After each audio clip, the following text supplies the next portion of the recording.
Good morning, everybody. Welcome to the North Dallas Plano Career Focus Group. We're very glad you're with us this morning. It's October 28th, 2022.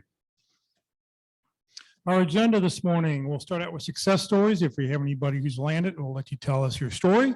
We'll then go to our 30-second introductions and have everybody put their 30-second introductions in the chat window. We'll allow those people that are here in person to be able to give their 30-second introduction. We'll then go to our committee reports. We'll go about workshop, job fairs, the practice interview team, the interview success workshop, the career tip of the week, and then we will have our main event right around the top of the hour. For those people on Zoom, if you'd like to, please, in the Zoom chat window, if you've got any questions throughout the presentation, please just put your questions there. For those watching on Facebook right now, you're welcome to enter any questions you have into the comment field. We're monitoring both feeds. We'll be sure to get those questions answered for you. One of the things I've been doing all this week is I'd like to find out where everybody's from. So in the chat box, if you will, put what city you're currently watching. For those on Zoom, tell us what city you're currently watching from.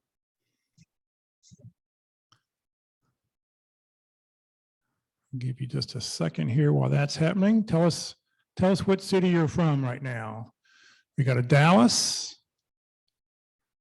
Westlake, McKinney, Marietta, Georgia, home of the Big Chicken. Okay.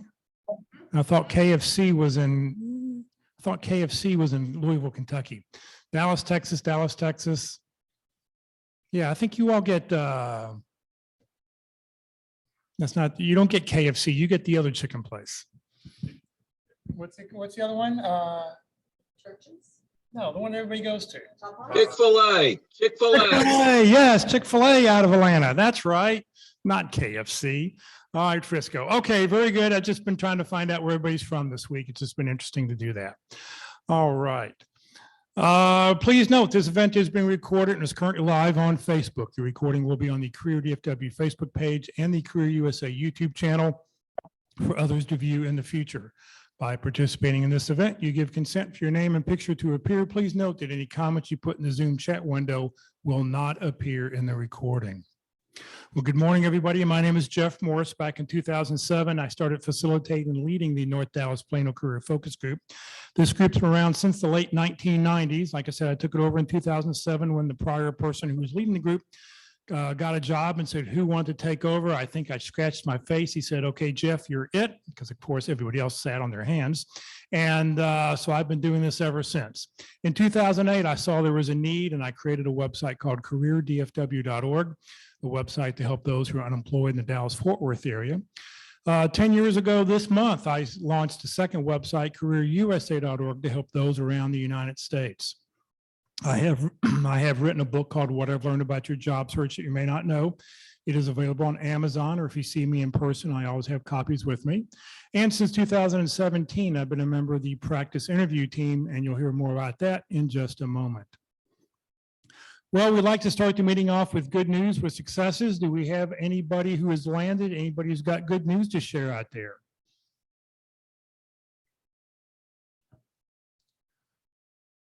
Going once, going twice? Anybody? No landings? All right, we'll keep on going then today. All right, what we'd like everybody to do is put their 30-second introductions into the Zoom chat window. Put in your name, comma, phone number, comma, email address, comma, position you're looking for, comma, 2 or 3 target companies, then hit the return key. I will gather all this information. I will put this out to everybody this afternoon in an email. For the people that are here in person, we're going to allow them to give their 30-second introductions here in just a moment. But let's put 30 seconds on the clock and allow everybody to get their comments in.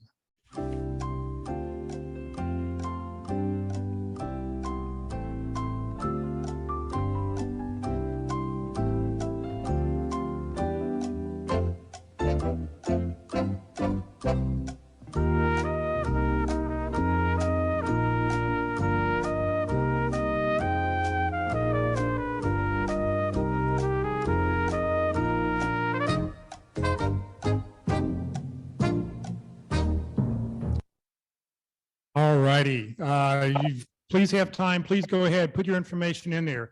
One of the things we'll ask is when you get out this email this afternoon, you'll look over it and see maybe you know somebody who works at one of those companies. And if you can maybe help somebody, that would be really helpful to do this afternoon.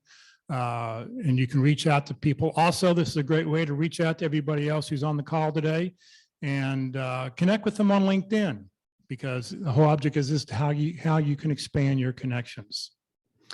All right. Oh, before we do this, I tell you what, let's let people here in the room give their 30-second introductions. So give me just a second, and I'm gonna spotlight this for everybody so you can see. Click that here. So now you'll be able to see everybody. So let me pass around the mic, and we'll let everybody here locally tell us your 30-second introductions.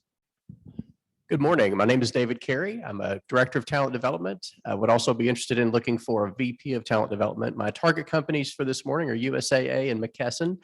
And one of the things that I really enjoy about being in performance improvement is helping people to figure out what it is that they're supposed to do and get everybody working in the same direction. Thank you. Good morning. My name is Anthony Archery. I'm a retail executive. My target companies are Acosta, Advantage Solution, and the federal government. Very energetic. Hi, I'm Lorraine Friedman, and I most recently have been a DEI, Diversity, Equity, and Inclusion Director, but I am now looking at life coaching and executive performance coaching. All right. And you all know me because I would have told you who I am. Okay, we'll move on here. If you know anybody who's unemployed, let them know about the free websites, Career DFW and CareerUSA.org, two totally free websites that are just here to help you. They're totally free. They don't collect any personal information. So if you know somebody who's recently been unemployed or somebody's been unemployed for a while, let them know about the website and the resources that are there. One of the things that's on the Career DFW website is one of many calendars. This is the everything calendar, but you can go look at just career fairs that are happening. Free training workshops are in gold. So any of the workshops, anything you'd like to do, please check out. The dark blue are meetings that are people that are meeting in person. All the purple sessions are those webinars that are happening. If you happen to know of anybody who's not on this calendar, please let me know about it so I can get them added. All right, let me talk a little bit about the practice interview team. The practice interview team meets whenever you want it. Get a free practice interview. It's totally free, so there's no cost to do this. It ain't for you. Their motto is practice early, practice often. This is a great way to practice your interviewing skills. Don't wait until you have an interview. Just grab a job description off the internet. Send that in along with your resume to, hold on, let me mute somebody here. So just send in your resume and a job description, send it into dallaspickcrew@gmail.com. And what will happen is they will put together a panel of interview, usually 2 or 3 people who will interview you. Let them know what your schedule is 2 to 3 days out, because that way they'll be able to help you. They'll be able to schedule people to do this. Once again, it's totally free. You can practice as many times as you want. It will be recorded. It's about a 45-minute interview, about a 20-minute review session. So you actually get some feedback. And this is a great way to practice and expand your skills. One of the other things that we also offer is a one-way interview. This is where either Walt or I will send you a link. You click on the link, you go and you have your interview online, and it's just you and the computer. The computer will go and ask you a question. You have a couple minutes to answer it. And then when you're done, we're notified that you completed the thing. We will then send you the link so you can go back and watch it.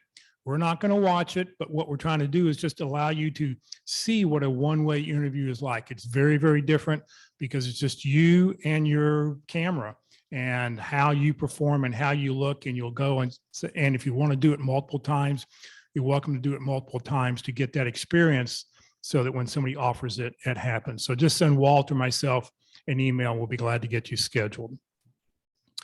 All right. Walt Glass, are you with us, and do you want to talk today? Well, I can talk a little bit, but you know, my voice is quite a bit different this morning.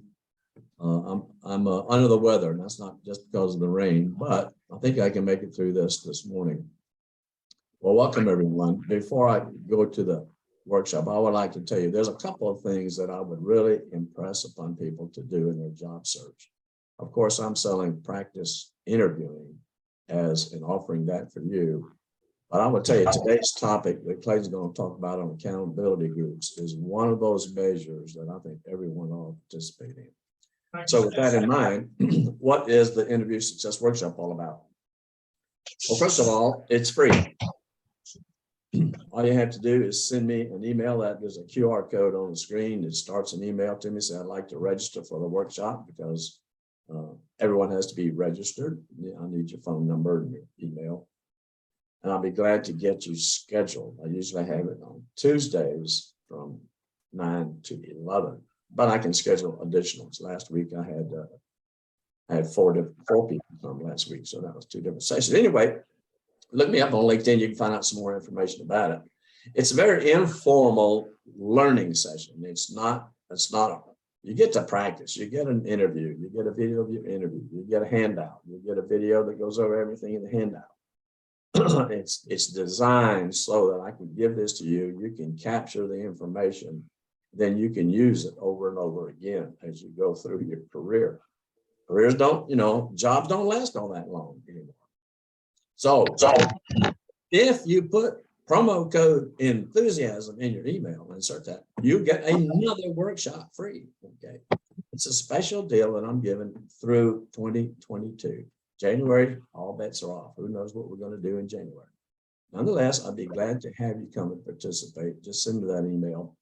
No sweat, no anxiety, no fear, simply learning without squirming.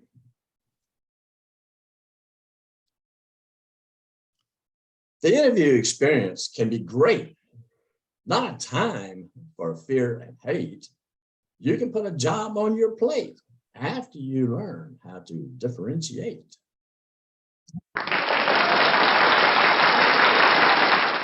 Thank you very, very much, Walt. Thank you. Thank you. All right. It's time to hear the career tip of the week. You can check out, there's a new career tip of the week on the Career DFW and Career USA websites. Every Saturday afternoon, a new one pops up. In fact, I just loaded them all for November. So Rosanna, thank you for being with us today. And I think yep, I see you there. And please let us know what the tip of this week is for this week. Fantastic. Can you hear me, Jeff? Can. Oh, great. Perfect. Well, thank you. Good morning, everybody. All right. Well, this week's tip of the week is how to apply how to apply for a job when a company isn't hiring. Job seekers and advancement-minded professionals can't afford to sit around waiting for opportunities to find you. So taking a proactive approach is far more effective. That means you should find the company that you want to work for and make your pitch. But what if that target company isn't hiring? Is it still worth the time to apply when there are no open positions? The simple answer to this question is yes. Whether or not an official job opening exists, it definitely makes sense to initiate a conversation when you find an organization you'd like to work for. The following strategies will help you do so successfully.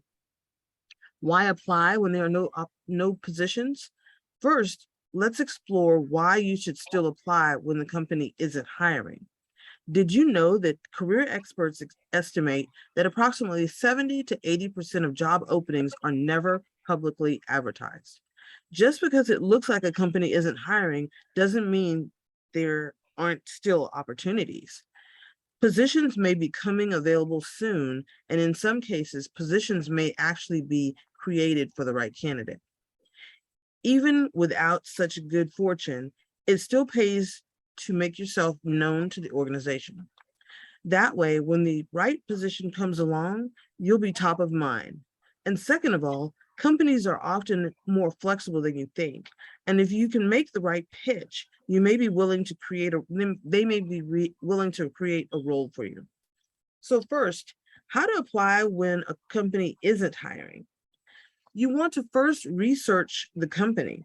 Before you attempt your pitch for a role when there are no openings, you have to do your research.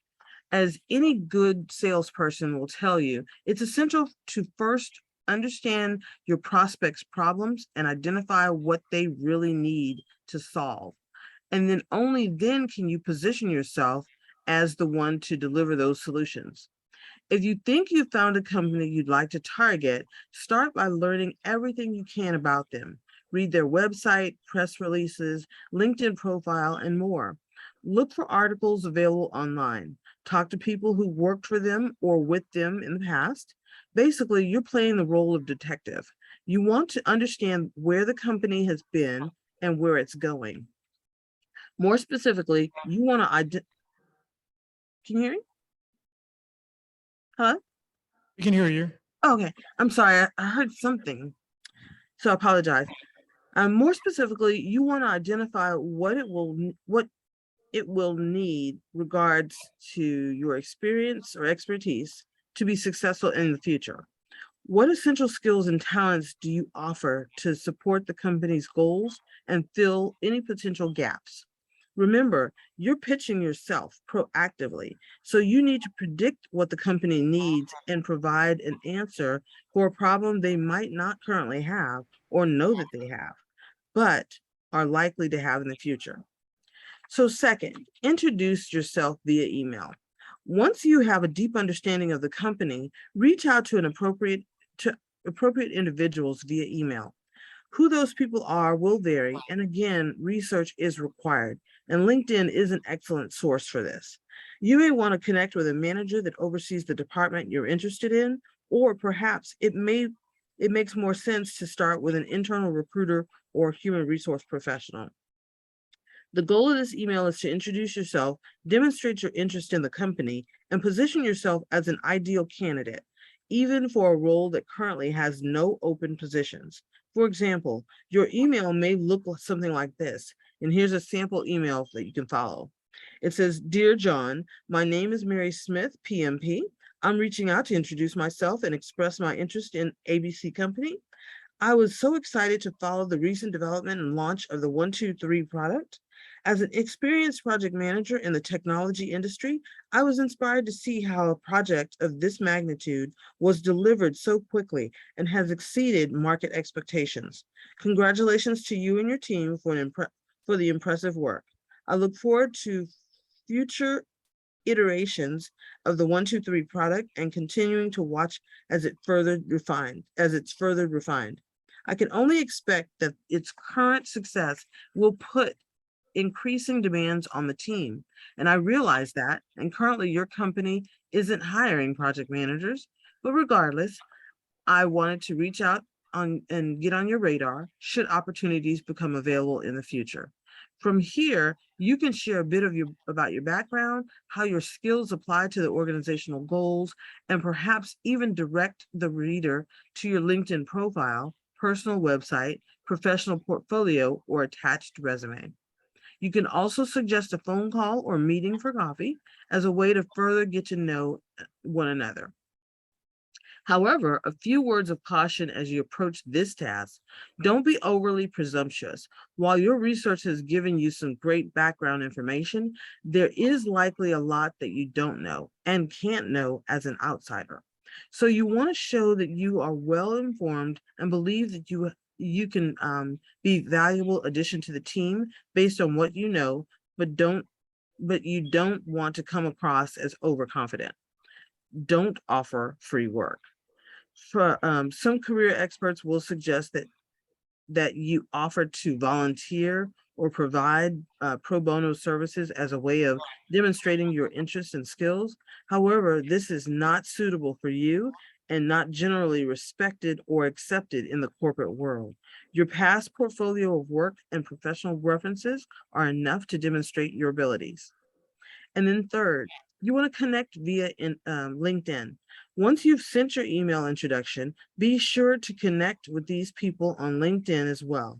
This will help you ensure that you remain in contact with, even if the conversation doesn't progress any further at the moment. Remember that you want to stay top of mind so that when a position becomes available, you're the first person that they think of. Make it a habit to regularly touch base and be a generous contributor to their network. The more positive interactions they have with you, the more memorable you'll be. Just because a company isn't hiring or they have no positions in your field of expertise doesn't mean you can't begin the process of networking in. You never know what might secretly be available or what might be coming up in the near future for the right person. If you make strong connections now, you might land a job there without ever going through the formal application process for an officially open role. And one of the quick additional items I would like to add is, even doing all of these things, also make sure you join the company's talent community. As a recruiter myself, when looking for candidates for any new positions that we're about to post, to start off, we source through candidates that are already in the internal database. We look through past closed positions. We look through the talent community, and then those who are also following the company. So make sure you're in every place that a recruiter might go ahead and start looking for candidates when a position may be coming down the pipeline or is brand newly posted. All right, everybody, I hope you enjoyed all the tips and have yourself a wonderful weekend. Rosanna, thank you very, very much. All right. Hopefully, if you'd like to come join us for lunch today, we're going to go to Jason's Deli, 11:45 this morning. That's 4801 West Parker Road. That's on the northeast corner of Parker and Preston. So if you're available and you'd like to come join us for lunch, you got to eat lunch someplace. Come join us today, Jason's Deli. They've got everything you'd ever want to eat there. So please come join us. All right, in just a moment, our main event, we'll talk all about accountability groups. I do want to talk about what's coming up. Next Friday, we'll have open forum, the first Friday of every month. We always do open forum. We'll talk about whatever it is you want to talk about. So whatever questions you've got about your job search, whatever you'd like to talk about, your favorite Halloween candy, whatever, we can talk all about those things next Friday. And then on the 11th, how to win over the holidays, how to master your mindset for success. This is with Dr. Susan Carson. This is a great opportunity, Halloween, Thanksgiving, Christmas, New Year's, to network with people who you may not normally be seeing. How to win over the holidays. You don't want to stop your job search during that time. And that's what she's going to talk about. All right. So our main event today, we're going to talk all about accountability groups. Many of you know Clayton. He's the leader of the Fort Worth Career Search Network that meets on Monday mornings over in Fort Worth for those who drive over that way. He's a chief operating officer, a strategic business partner, operations. He's been in operation management for many years. So Clayton, thank you for being with us. And I'm going to turn it over to you, and you can tell people a little bit more about what it is you do and tell us all about accountability groups. All right, let me go ahead and share my screen.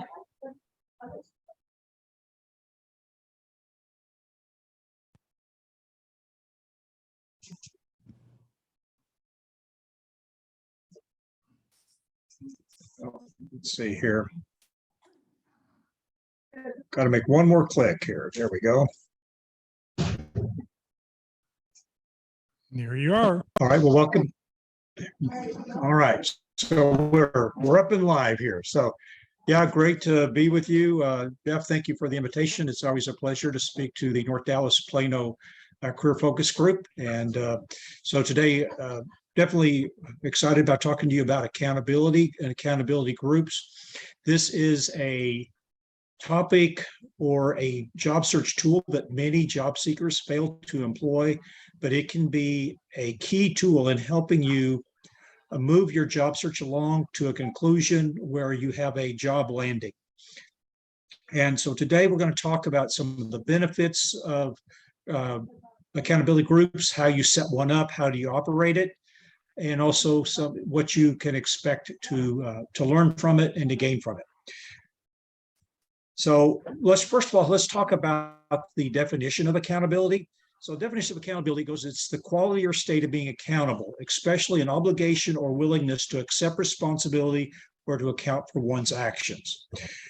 So part of being part of an accountability group, it's basically being willing to be held up for evaluation and for instruction. It's being humble enough to accept guidance and direction. And, you know, when it comes to job search, you know, all of us have been taught how to work. You know, we've gone to school, we have work experience, but what we have not been taught is how to look for a job. And that's where many of us have issues, is that a job loss happens and all of a sudden we're thrown into the deep end of the pool and we're told to swim. And so it's grappling with that. And that's one of the things that accountability groups can help you with, is help you navigate that deep end of the pool. And by the way, I just want to mention, you may hear some noise in the background. We just purchased a industrial complex and moved in 2 months ago.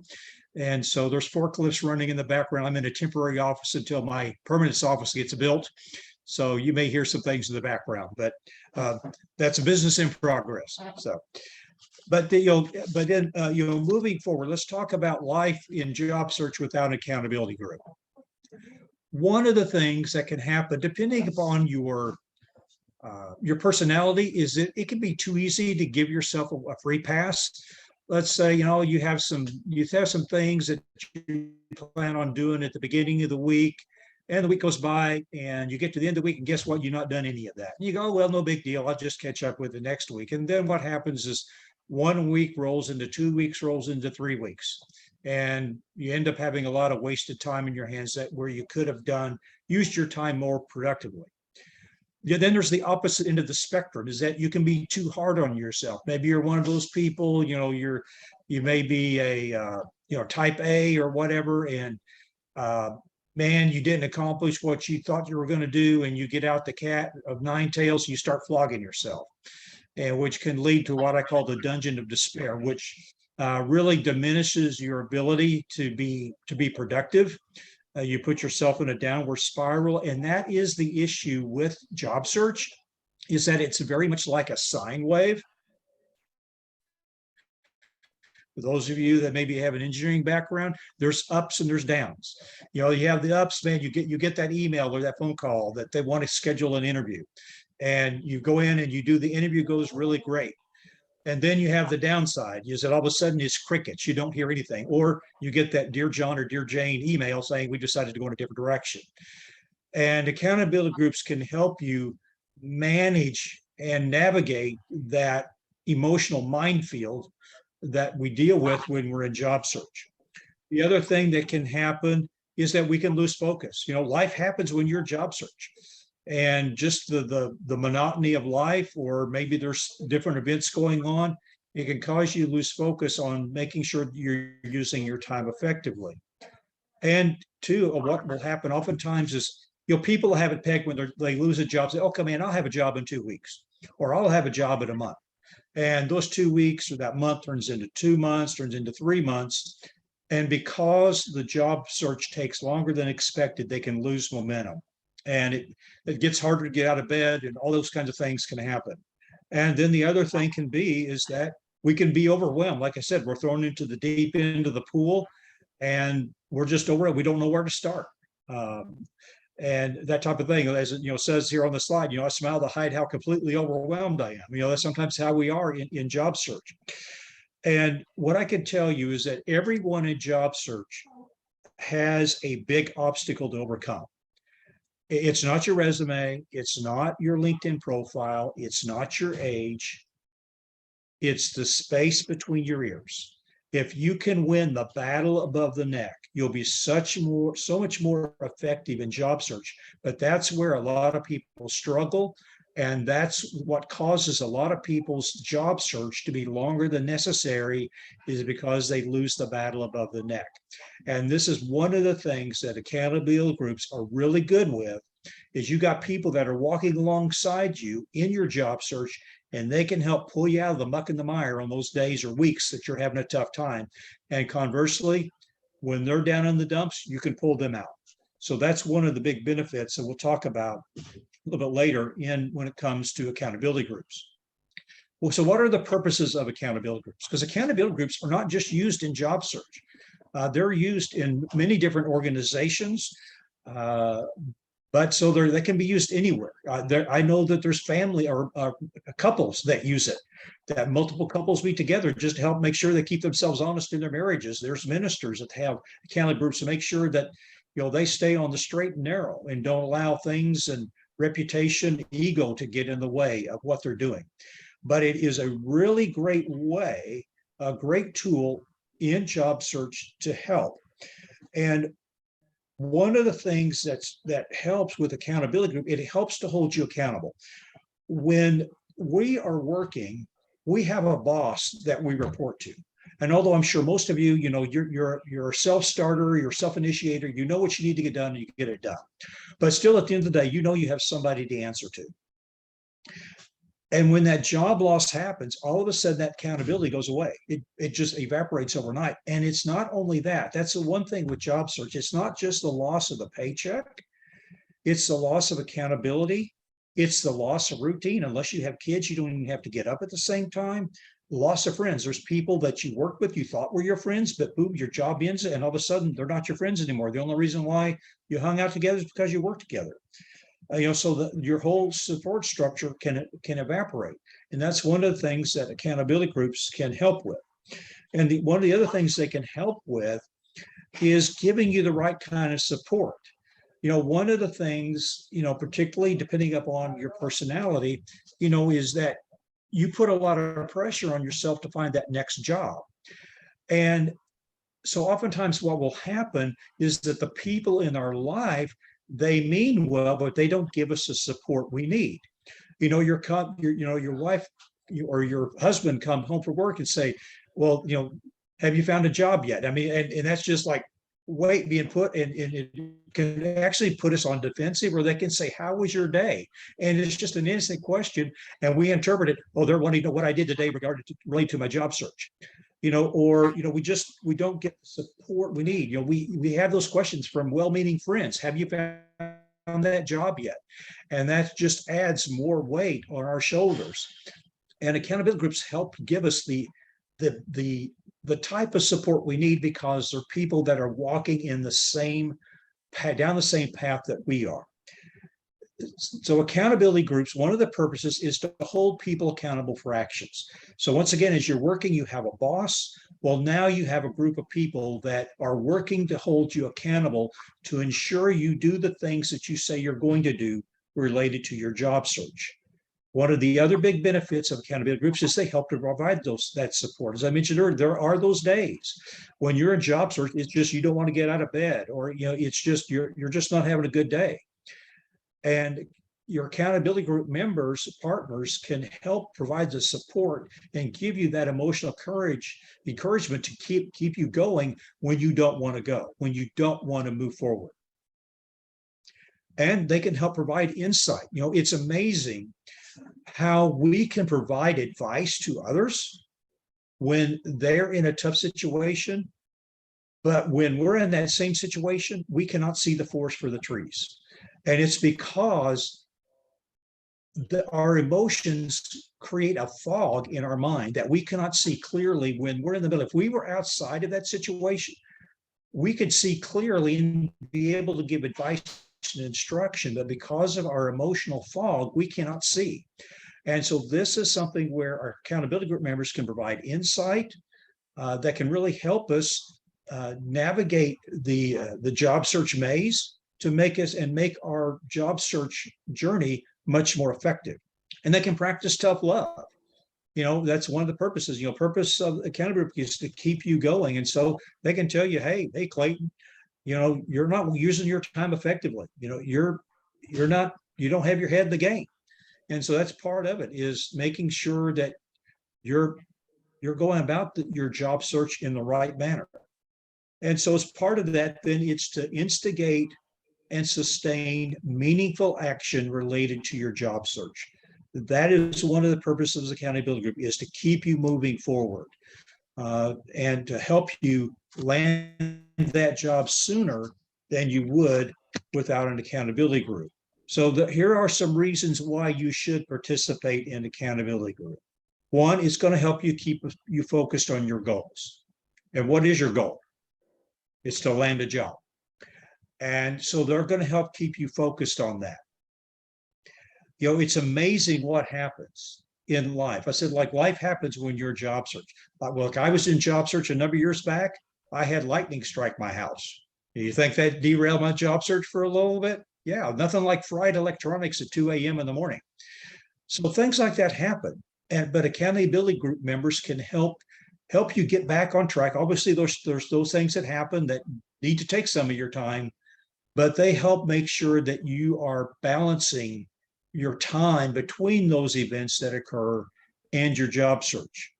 They help keep a list of which actions you say you will achieve and the due date of those actions. So once again, you are notifying your accountability group members, these are the things I want to accomplish this week. And then they're holding you accountable to see those commitments through and to ask, you know, what are the results of those commitments? They're there to remind you when your actions are not complete or they're not achieved by the deadline that you've set. So once again, they're there to keep you motivated and moving forward. And that is one of the benefits of accountability groups, because usually you want an accountability group of people that you respect. And normally that right there creates a motivation, is because the last thing we want to do is let people down who we want their respect. And so that in itself, it's not a fear factory thing like that. It's just, okay, man, I want to show up. You know, I want to do right because I want these people to respect me. I respect them. I want to earn their respect as well. And usually you already have the respect or they wouldn't be part of your accountability group, but it is that just helps kind of encourage some of that motivation to stay in the game. And then they're a challenge when your actions are not leading toward the goal you desire. And I see this all the time. You know, people, they're in job search and they think, hey, I'm going to land my job by being out on the job boards 40 hours a week. And your accountability group said, Dave, no, man, you're wasting your time. And I would say, just from my perspective, you should spend no more than a half a day out there on the job boards. You need to be out networking with people, volunteering. You need to be out with people because that's where the jobs are. Only 5 to 10% of people land jobs on job boards. So you need to put your time where the greatest probability of landing a job, and that's with people.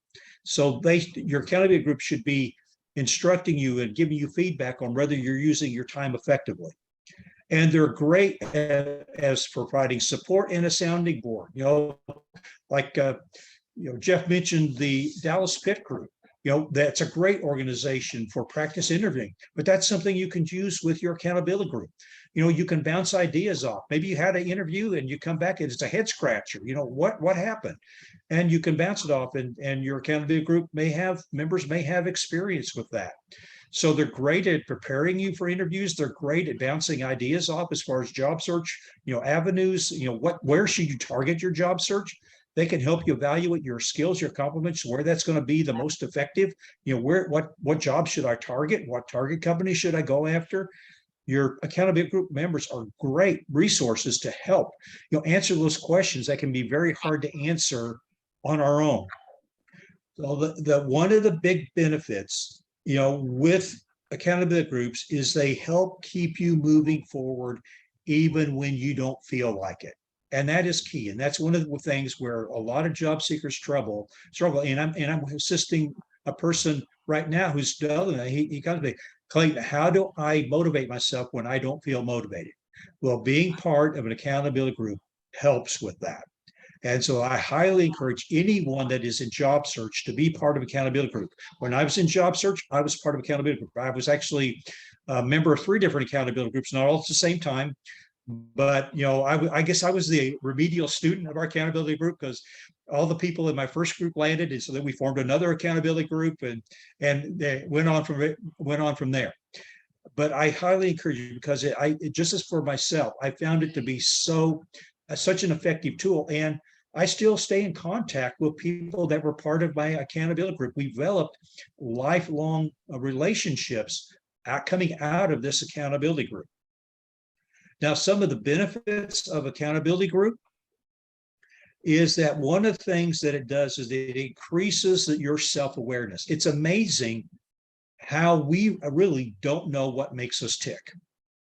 And being part of accountability group really helps us begin to understand who we are and what we really want out of life. We're around people that are in the same boat we are, and we're able to, it's almost like they mirror us. And so we can then start making better informed choices. And as a result of that, we get better results based on what we want out of life, what jobs we want to target, what companies we want to target, all of that. It's huge in how that helps us. And on this next bullet point, I hope this is enough to really make you want to stand up or set up and take notice, say, okay, you know what, I really need to give accountability groups a chance. I really need to participate, because the American Society of Training and Development, they did a study on the effectiveness of accountability groups. And being part of a good accountability group improves your probability of success by 95%. It almost doubles your chance of landing a job. So how many of you want to land a job as quick as you can? Okay, then you need to be part of an accountability group, because studies show it does improve your chance of success, almost doubles it. So be part of an accountability group. One of the other benefits is that it does have a neutralizing effect when you're incomplete. You know, if you're one of those people that gets out the whip and starts whipping yourself, it helps kind of make you more objective. And if you're one of those that's kind of the happy-go-lucky type, you know, you just kind of go with the breeze, it kind of helps dial that back. And so it makes everything more objective and more productive. And then as well as it increases your compassion. And because once again, you're observing people that are in the same boat you are. And so it actually helps you to become a more compassionate person. And that's not a bad thing. It's actually a very good thing. There was a study done by, I believe it was by Yale University, or maybe it's Harvard. And they were doing a study on what makes great leaders different than good leaders. Not great from bad, but great from good. What separates great leaders from good leaders? And so they looked at education, they looked at, you know, all of that kind of stuff. And what it boiled down to, it was 3 attributes. There was only 3 things that separated good leaders or great leaders from good leaders. And that was, great leaders had greater compassion, they had greater humility, and they had a greater dose of gratitude. Those 3 things were the only 3 things that separated great leaders from good leaders. So becoming more compassionate is not a bad thing. It's actually going to help you, particularly if you're in a leadership role. It's going to make you more effective as a leader. And once again, it doesn't hurt to have a little dose of humility and gratitude in there as well. Let's talk about, how do you create an accountability group? Well, the first thing you want to do is identify 3 to 5 people in your network. And that's why, you know, some people, they don't recommend it. I recommend at least having 3, but probably closer to 5, 4 to 5. And the reason for that, if you have a real small accountability, let's say you have an accountability partner, well, let's say they land before you do. Well, now all of a sudden you're left all alone. At least if there's 3 of you, if you one of lands, there's still 2 of you. But usually 3 to 5 people. Now, I've seen accountability groups as big as 8. I don't know if I've seen any bigger than 8, but I've seen as big as 8. But you know, you want to have something that's manageable, where it doesn't take a half a day to go through your accountability group exercise. So 3 to 5 is usually a good number. And okay, so who do you want to be part of your accountability group? Well, it can be based upon, you know, your career field or your industry. You know, if you're in IT, they could all be IT personnel. If you're in HR, they could all be HR related. Or it could be, you know, based on your function. I'm in sales, everybody's in sales. Or it can be ad hoc. Now, in mine, most of mine, it was a apothecary jar of people. We had people who had an IT background, we had people who was HR, operations, etc. So it really doesn't matter who the people are. The only things that matter is you need people who are going to be as committed to the accountability group as you are, And two, they're going to be willing to give honest, constructive feedback. Those are the two key things.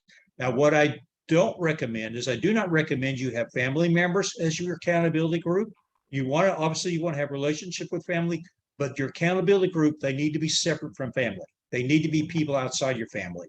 And two, it doesn't hurt to have a former Marine or maybe an Army sergeant or officer, hitting at Walt Glass, as being part of your accountability group to help keep you on track, because sometimes things can go off track a little bit. Accountability or co-ed groups can be good. I was one of my groups that I was a part of was a co-ed group, so it was half female, half male. All I would just recommend there is if you are part of a co-ed group, is you need to have real strong ground rules, because it's amazing what happens in accountability group. You know, at first everybody has their mask on, you know, and hey, everything's great, you know, but what happens is over a matter of a few meetings, those masks start to come down and people start to reveal who they really are, you know, their fears, their anxieties, their worries and things like that. And so what can happen is obviously when we see that people are vulnerable, we have compassion for them. But if that compassion is not constrained, it can become infatuation, which leads to lust, which leads to things that shouldn't happen. So you just need to have really good boundaries when it comes to co-ed groups. They're fine, but like I say, you just need to have really, really good ground rules so that things don't evolve out of that group that shouldn't happen, and that people, when they first start, don't want to have happen. But and speaking of ground rules, then you need to set up specific ground rules on how your group will work. So this will include how often are you going to meet? How long will the meetings be? What is each person supposed to bring to the meeting? Which normally you're going to bring a goal sheet to be able to write down everybody's goals and what their commitments are for the week. People are going to be bringing a binder that has everybody's resumes and business cards and et cetera in that. And then, what kind of feedback? How is feedback going to be delivered? Is it going to be constructive? Is it going to be more like in your face, never deconstructed? But some people, hey, they want to be more blunt in their feedback as opposed to maybe being a little more on the diplomatic side. So that's all part of that. How does the feedback going to be presented?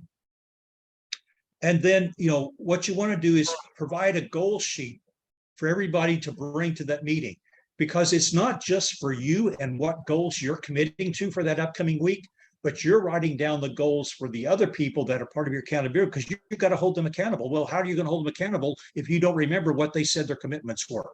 So everybody's writing down the goals that everybody else is making. And I've already submitted this presentation to Jeff, and a version that I've recommended that he distribute to all of you that are part of this meeting today. And so you'll be able to read that. It's going to have more text than what you're seeing on the screen. And one of the things I provided was a goal worksheet, what's what I'm showing you on the screen now. And so how this worksheet works, I mean, obviously for your very first meeting, you're only going to be filling out the right side of the page, but which would be, these are the goals or the commitments I'm making for the upcoming week. So these are the things I'm going to accomplish.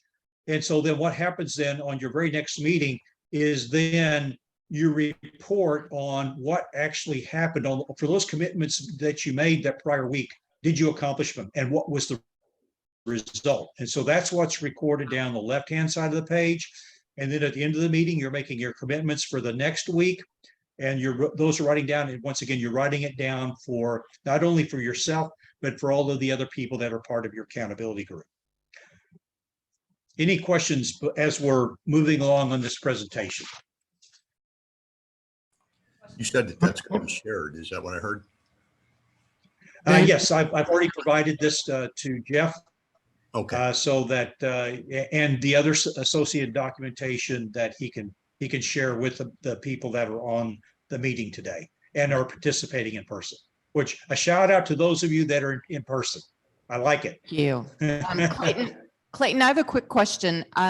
So for those of us Yes. here, can this count as an accountability group? Because, you know, we then go out to lunch and talk and everything. Can this be our accountability group? Or are you saying it has to Yeah, be? it can be. It can. No, it can be people there. Now, and in fact, most of the accountability groups that I was a part of, they generated like the first accountability group that I participated in, it was formed out of the Frisco career workshop. It was an all-day workshop. Now it turned out that all of us that formed it, we formed it there, but we all lived on the Fort Worth side of the Metroplex. And so then we would meet after Fort Worth Research Network. Another group I was part of, it formed out of South Lake Focus Group. So oftentimes these accountability groups start out of a networking group. It's just that your accountability group, it needs to be a consistent membership. So it's not people that, okay, well, who's here today? You're going to be part of my accountability. It needs to be people that are consistent members, consistent attendees. You don't want to be adding, subtracting members all the time. It needs to be a consistent membership. So it can form out of the people that are there in person. That's definitely a great start, because you're at something that's bringing people together already. So that just makes it easier then to get together because you're already in one place. So that is a great place to start accountability. But it's you want to have a membership that stays consistent. And the only time you have people leave, hopefully, is when they land a job. And then you replace them with somebody else that's looking, is what is recommended. Which, speaking of that, is one of the things that you want to do, is allow for as we're going through as far as creating accountability group, or did we jump? No, we didn't jump ahead. So I just want to make sure. But one of the reasons why you want to keep the membership consistent is people need to get a feel of who you are so they can read you and they can give you critical feedback. Once again, a lot of times when we're first meeting people, we got our guard up, like I said, we've got our mask on, everything's great and wonderful and all sorts of stuff. But as we get to know people, that guard comes down and people really see us for who we are, and we see others for who they are. And so it gives us a chance to really give honest dialogue and feedback. And so that once again, that requires a building of trust. That's not going to happen just on a one-off deal. So that needs to happen, over a period of time. One of the things that's recommended is that every week at the meeting, as each person restates their job search objective, this is not the elevator pitch. This is what you're going after, because it's amazing what will happen is that sometimes people, they're going after one type of job and then all of a sudden they decide, hey, I'm going to chase something else, and they don't notify their network. So this is one of the reasons that you do is to make sure that your accountability group members, they know what you're chasing, because they're out there looking for jobs for you, as hopefully as you're looking for jobs for them. And last thing you want is your accountability group looking for a job that you're no longer interested in. So that is part of sharing that. And so, like you said, you do want to keep the group's membership consistent. You don't want to be adding new people all the time. It's usually you're adding people when a person finds a job and they move on. The other time where you may replace somebody is like maybe you've got somebody that just turns out is just not as committed as they need to be. They're missing meetings or they're constantly late. And it could be legit. I mean, there was a person that was a member of the accountability group he had both of his parents pass away, and he was dealing with all of these, estate issues, and so it was a mutual thing. Hey, you're not able to contribute, and we understand that. And he said, yeah, I'm not able to. And so we said, hey, when things get settled, you're welcome back, but we need to have somebody that we can count on to be here. So there's those type of things, but otherwise you try to keep the membership consistent, because once again, you're wanting to build that level of trust between yourselves so that you can be honest with each other and provide good feedback. The other thing is you want to pick a leader who will be there every time. And maybe somebody that already has, leadership traits or, has been in a leadership role, but pick a leader. And then you also want to pick an assistant leader that can lead the meeting in case, your primary leader is actually out on a job interview or for some reason can't attend. So there's somebody that can keep the meeting moving along. And then the other thing you want to do is you want to create and maintain a small binder for everyone. So in this binder, you should have everybody's business card. You should have the resume from all the members in this binder. And another thing that I would recommend is a personal bio. And how many of you, and of course, I may not be able to see from the view I've got, but how many of you have not heard of a personal bio? You don't know what a personal bio is. Okay, I'm not, let's see if I can see here. Try to scroll through. But what I'm going to show you is mine. So I'm going to have to share a different screen here at the moment. Our presentation yesterday for our networking seminar was all about bios. So if you're not really Okay. sure what a bio is, this is a great opportunity. Oh, this is a different view of one. So this is Yeah. another good one to look at. So this is my bio, which this is some of the documentation I did provide to Jeff. It's not that mine is the end all be all, but it is something. And I did actually learn this from a HR recruiting firm person that happened to be a Harvard grad. So, hey, well, I can learn from him, bonus. So, but the deal with a bio, it's different than your resume, is that you use your bio in situations, particularly networking situations where your resume is really not appropriate. Like maybe you're an informational interview or just one-on-one meetings. The purpose for a personal bio is to establish trust. It's more about you as a person. Now, there are some there's tons of bios out there. If you go out there and Google personal bios, you're going to see a litany of different versions. And some of them are like, it's like just a different take on your resume. But the ones I've seen that have been really effective they're more personal related. Now, they are going to have like a value proposition, like what you bring to a prospective employer, but it's more about you, what makes you tick. And so in the documentation again, I provided this PDF version, but I created this in Microsoft Publisher. So I've also included a template file that you can just take that file, remove my information, insert yours, and you've not had to reinvent the wheel. But to kind of just give you stuff, so down the left-hand side, I've got my photo, I've got my contact information, I have my core competencies and related to leadership, industries that I've served in, what type of functions I've served in, my education. In the middle column, I have my value proposition, and then I get more into my background. What makes me tick? Where do I feel like me as a person that I provide value? And one of the reasons for this type of bio, once again, is to help establish trust that hopefully the person you're giving this to, that your values and theirs align, and it helps to establish that level of trust. And so this was very effective for me when I was in job search. And so in my groups, all of us, everybody had each other's business card. We had each other's resumes, we had each other's bios. And then also what was in the binder was our goal sheets from all the past meetings. So we could keep track of how well we were performing based upon the commitments we were making each week. Whether we were running at 70%, 100%, 50%, hey, we need to up our game, whatever the case might be. So now jumping back to our presentation, then let's talk about your very first meeting. So you decide, hey, I'm going to create an accountability group. You found some people that want to participate with you. What does that first meeting look like?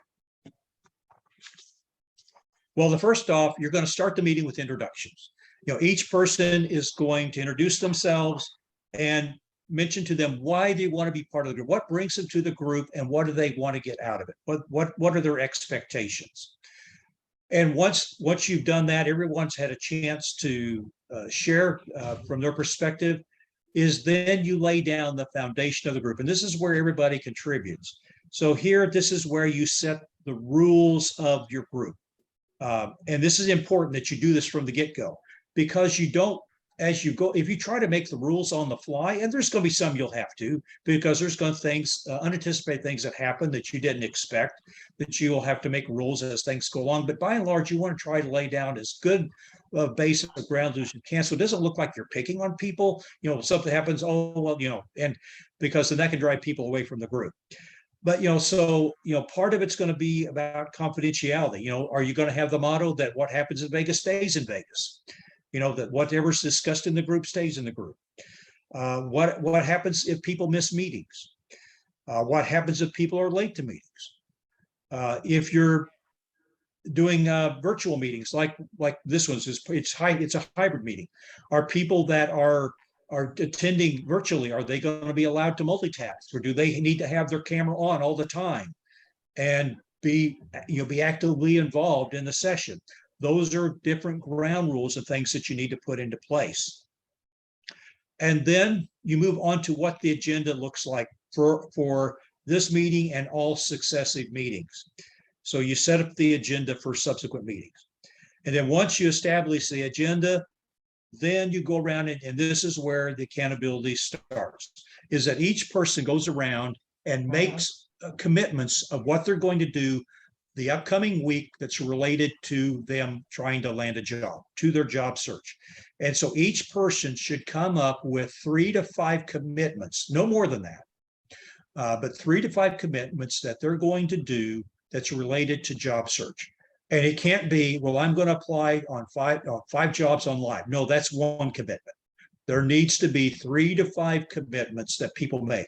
It could be, hey, there's a job I found that I want to apply for, but we should be talking about, hey, I'm going to be attending networking groups, whatever. There's some, I'm going to try to establish some informational interviews. They need to be substantive commitments, not stuff that you can do in your sleep.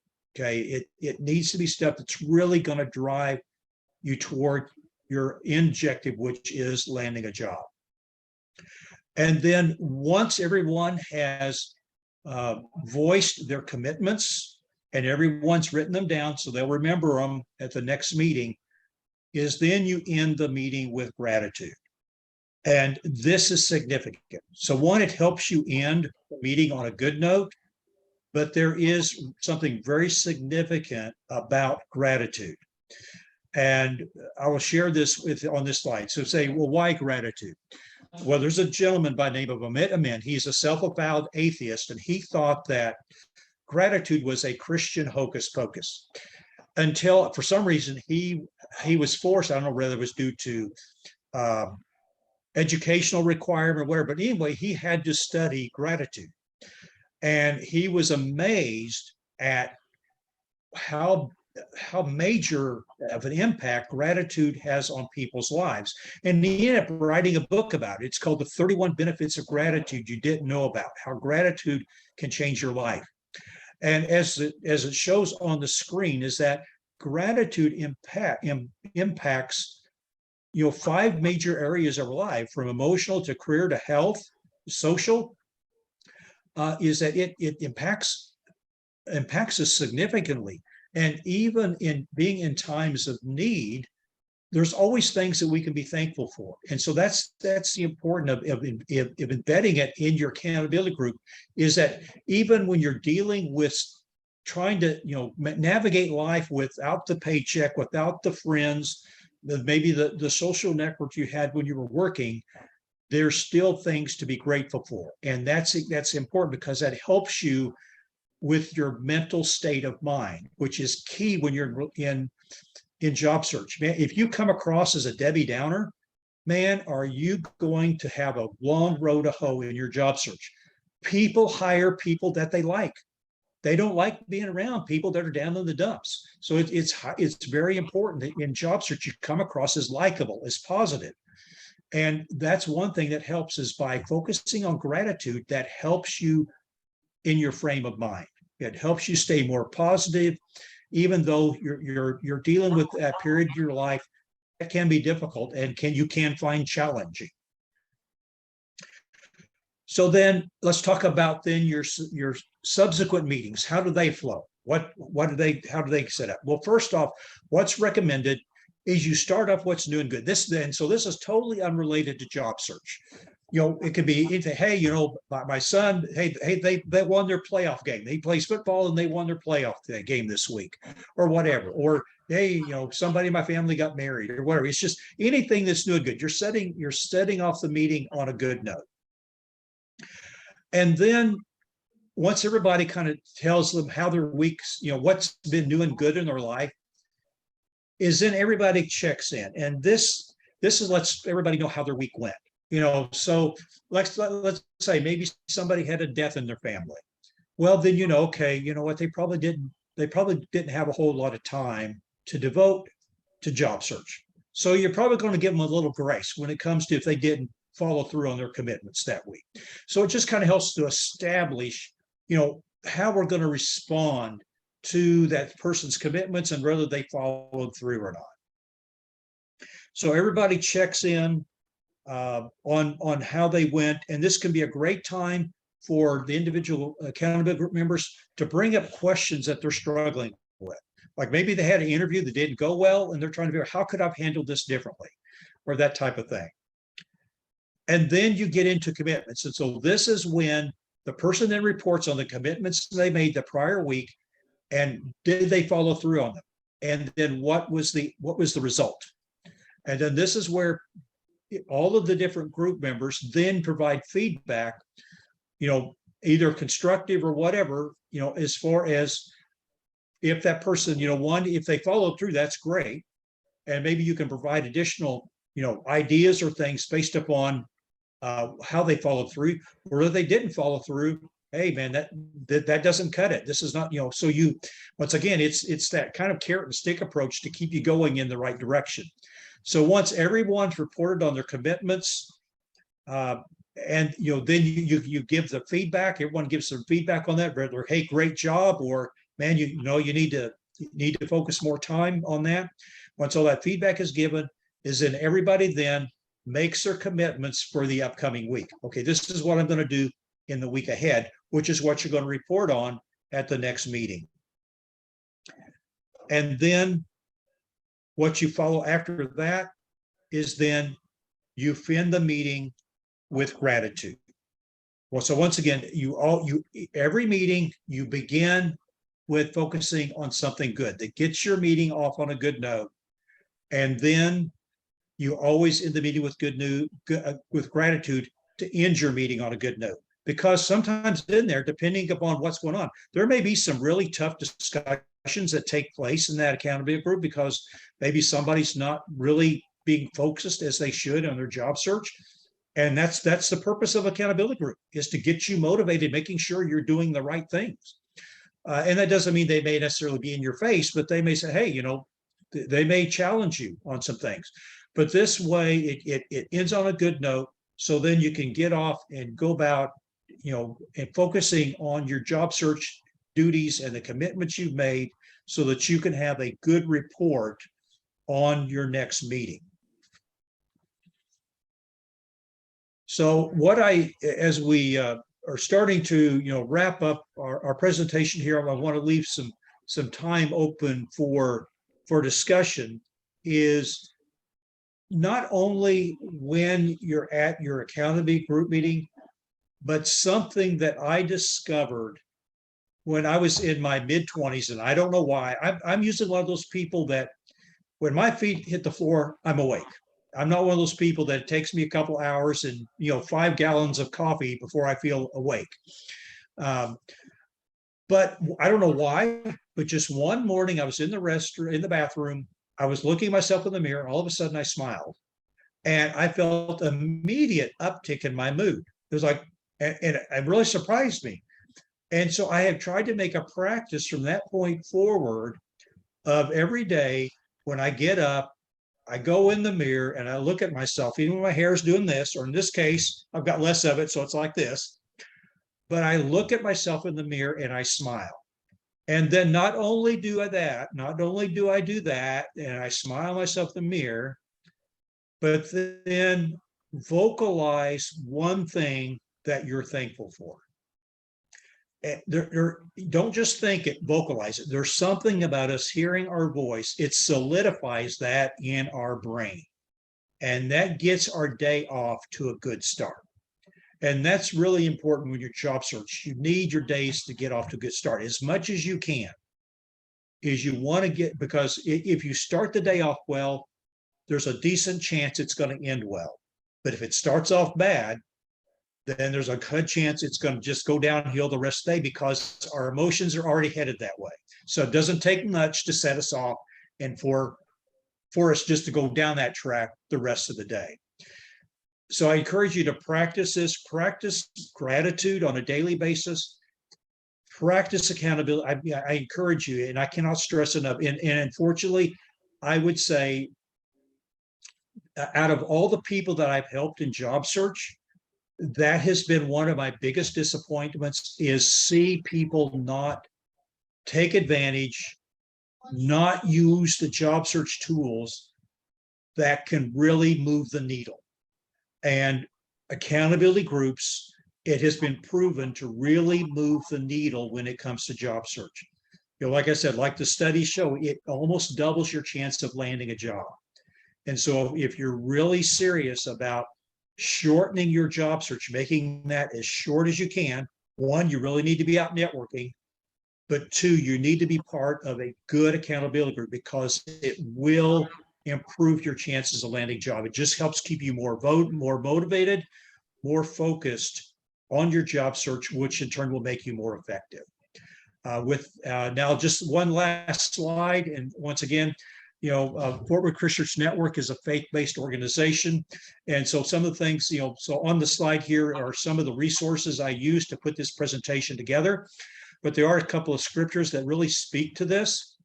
You know, Proverbs 18:1, it says, whoever isolates himself seeks out his own desire. He breaks out against all sound judgment.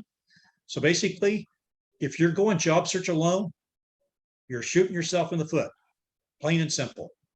Plans fail for lack of counsel, but with many advisors, they succeed. Proverbs 15:22. Two are better than one because they give a good return for the labor. If either one of them falls down, one can help the other up, but pity anyone who falls and has no one to help them up. Though one may be overpowered, two can defend themselves. A cord of 3 strands is not quickly broken.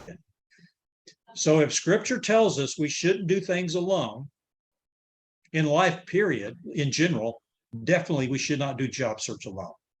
So once again, you know, I encourage you, is perform an accountability, build an accountability group, participate in it, and watch it help you in your landing in your next job. And with that, I'll open up for questions. Clayton, thank you. All right, Glenn asked, people often ask about finding an accountability group. Do you advocate that these groups be publicized as, for example, on careerdfw.org or other approaches, or what other approaches to finding one being acceptable to be, you know, as far as being a private group? Right. Yeah. I mean, I think it's fine to publicize them. Like, for instance, like if you're forming a group or maybe you're wanting to form a group, I mean, you got to find people out there somehow, some way. So that can be great. And these days, you know, there can be virtual groups. I think you just have to have real good ground rules in place in that, because you want people that are not just, you know, oh, hey, okay, I've joined and now you see my photo and, you know, I'm the next door heating up something in the microwave, you know. So, but yeah, so I think it's fine. And what I've seen, like at networking groups, people would announce, hey, we're forming a networking group, or we've had a person land, so we have an opening in our networking group if anybody would want to join.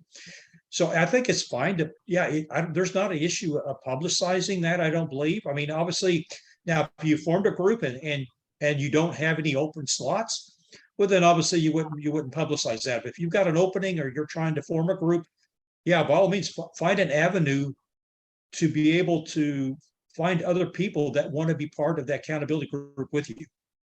And, you know, that's, I mean, you know, a lot of these networking groups all have groups.io or other groups. So whether it be on the North Dallas Plano Career Focus Group, the group.io group that we have, I mean, there's like 500 people part of that group.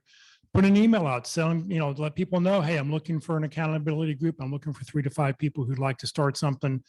You know, please feel free to reach back out to me. There's, you know, Frisco's got a group, Southlake's got a big networking group that you can reach out to online. So you can always, you know, put something out there. That's what the group meeting lists are for. Right. And what I would recommend, particularly if you're wanting to meet in person, is either find a location where you're already coming together So you're not creating extra trips for people. And then two is make sure, so if everybody's coming together at one place, that's great. If you're finding people and you're going to be like, say, you're not going to be meeting like, say, after North Dallas, Plano, or another organization where everybody's already coming together, is I would say just be cautious in inviting somebody to your group that's having to make a long drive, because they may start coming, but what's going to happen pretty soon, that drive's going to get old, maybe the cost of gas, and pretty soon, they start missing meetings. Maybe they're wanted every 3, and then it's every other one. And then, so that's the only thing I would guard against, particularly if you're meeting in person, is try to find people that live close to you. If you're not already coming together at some other event or association networking group, just to eliminate that mileage barrier, that commute barrier out of the mix in forming your group. Yeah, I know for this Friday group, there used to be a group that met at McDonald's right across the street. They'd get there at 8 o'clock in the morning, and then 9:30 they'd come to this networking group. I know when the pit crew was meeting in person, I think there were 2 different accountability groups that met after the pit crew was done, when, like at 3 o'clock when they were meeting in person. So yeah, find something that people are already going to. It'll make things a lot easier. Anybody else have any questions? You're welcome to unmute your mic and ask.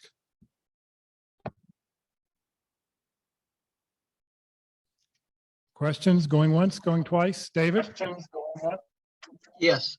Will the slideshow and that spreadsheet be sent automatically if we put our contact information in the chat?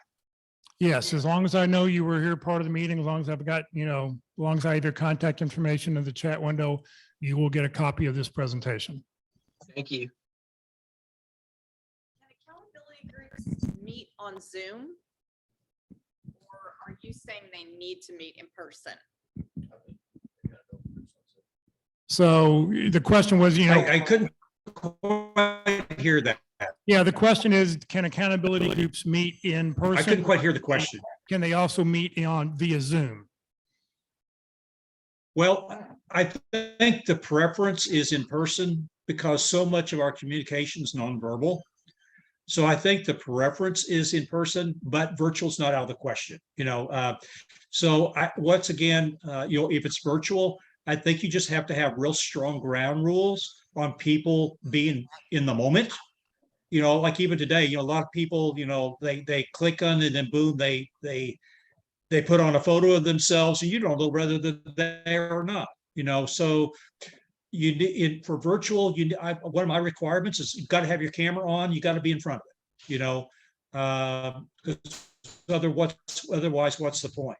So that would be one of the ground rules I'd have if it's virtual. So virtual is not out of the question. I mean, and that does open it up, where like these accountability groups or networking groups now, where you're meeting people from all across the country, that can work. Like I said, I would just.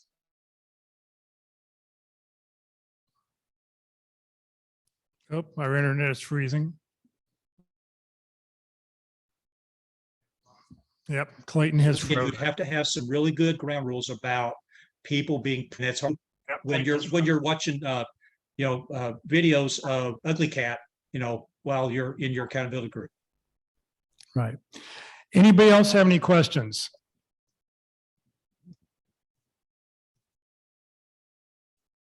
Questions, going once, going twice? Well, Clayton, thank you very much. I think this is really great. This is, I think one of the really important presentations, and we talked about this a couple months ago. Somebody said, somebody brought up accountability groups and what is it and how does it form? And, it's when I reached out to Clayton to get him to, do his presentation. So this is really, I think, as he said, you get a twice as better chance of landing a job just by doing this. So Clayton, thank you very much. Enjoy your temporary office, and hopefully you get a new permanent office here shortly. Yeah. I had a forklift, had a large 60,000 pound forklift just drive by. So you may have heard it. Yeah. All right. Well, thank you very much. Just as a reminder, so coming up next Friday, we're going to do open forum. We'll talk about whatever it is you'd like to talk about.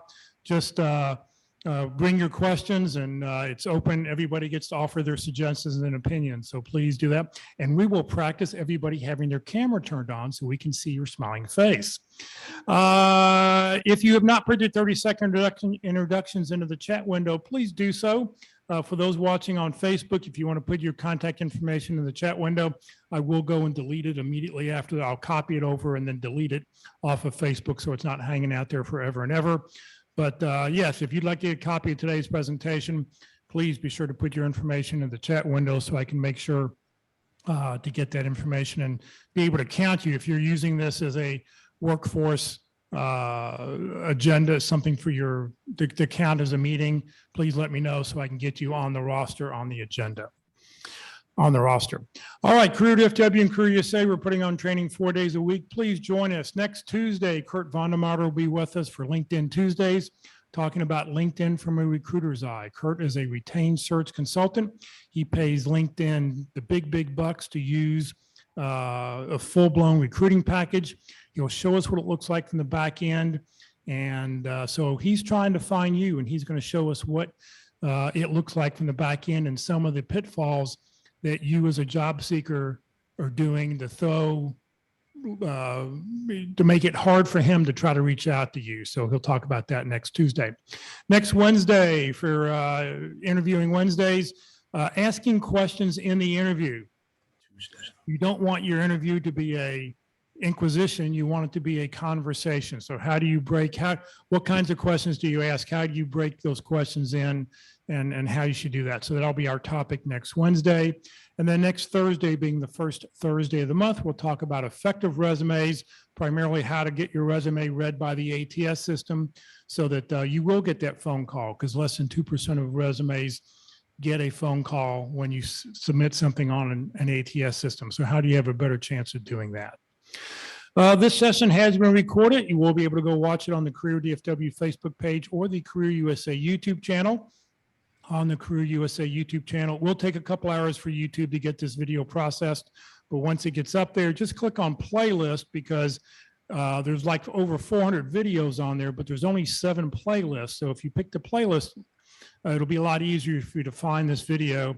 Then go down, select North Dallas Plano Career Focus Group, or if you want something on LinkedIn or networking or resumes, you can click on one of those playlists, click on View Full Playlist, and then up will come a list in chronological order with the most current one on top, and you can scroll down and find whichever topic you'd like to go back and see. Just remember, if you look at any of them from the North Dallas Plano Career Focus Group, you're going to want to go in about 25 to 30 minutes to get to where the presentation actually starts. Hopefully you'll come join us today at Jason's Deli, 1145 4801 West Parker Road, northeast corner of Parker and Preston. Come join us. You got to eat lunch. So come see somebody in person. Come find out about people. This is how you have an opportunity to really meet somebody and get to know who they are and what they can do and how maybe you can help them. So thank you for joining us today, everybody. Have a great weekend. Clayton, once again, thank you very much for your time. And I know it's a rainy day here in Dallas, but hopefully for everybody else, we will see you next week.